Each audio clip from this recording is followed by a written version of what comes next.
ధర్మరాజు కాళ్ళు జారగ యుద్ధ ధర్మమేగనే నిలిచింది. వీరుల వీరగతి ముగించుకొని శాంతి శిఖరాలను చేరింది. ద్రౌపది ముందుగా పడి పాంచాల రక్తపు త్యాగానికి సంకేతం, అహంకారరహితమైన తపస్సుకు ఆది బిందువు నడిపింది.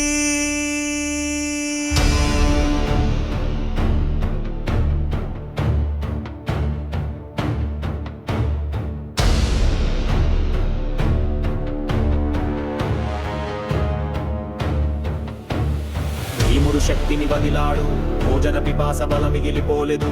అర్జునుడు గాండివాన్ని విడిచాడు గర్వముగా, మిగిలిన విద్య నిలువలేకపోయింది.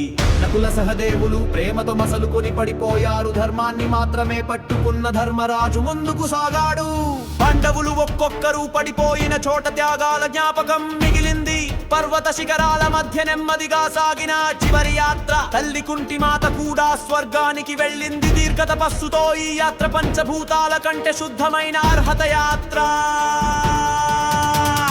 యమధర్ముడు శునక రూపంలో తోడుగాడుమ్మాడు మార్గమంతా. అన్నీ వదిలిన ధర్మరాజు తన కర్తవ్యాన్ని మాత్రమే మోయాడు. తనకి తప్ప మరెవ్వరికి శుద్ధం లభించని ముని స్థితి. ఆయన లౌకిక రాజు కాదు, ఆధ్యాత్మిక నాయకుడు.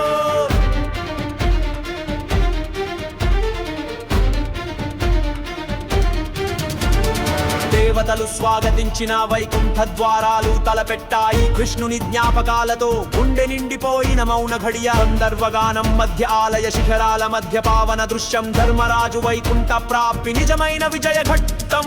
వైదిక ధర్మానికి ప్రతీకగా నిలిచిన మహాత్ముడి ప్రయాణం. అతనిదే యుగ యుగాల సందేశం, నిబద్ధతకు నయన రేఖ.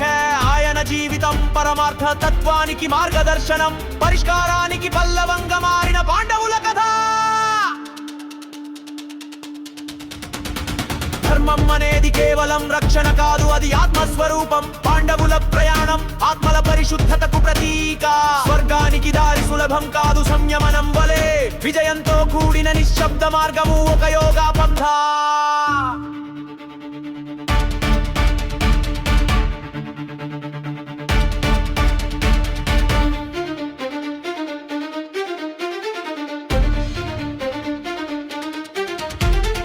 ఆయుష్షు చివరలో రాజ్యాలు వదిలి ముక్తికి సాగిన రేఖలు. కాళహస్తి శైలంలో వేసిన అడుగులు భక్తికి వెలుగు. భూమిని గెలిచిన మనసుని గెలిచిన వాడు ధర్మరాజు. శాంతికి శిఖరంగా నిలిచిన ఈ పవిత్ర గాథ. శాసనపు వెలుగు కంటే సంయమనపు వెలుగు మిన్న. శ్రీకృష్ణుని స్నేహం పాండవుల ఆత్మాల యాత్రకు మార్గం. ఈ యాత్ర నిశ్శబ్దగానంగా మారిన మానవతా విజయం. అంతం కానిది కాబట్టి ఇది చిగురు లాంటి జ్ఞానం.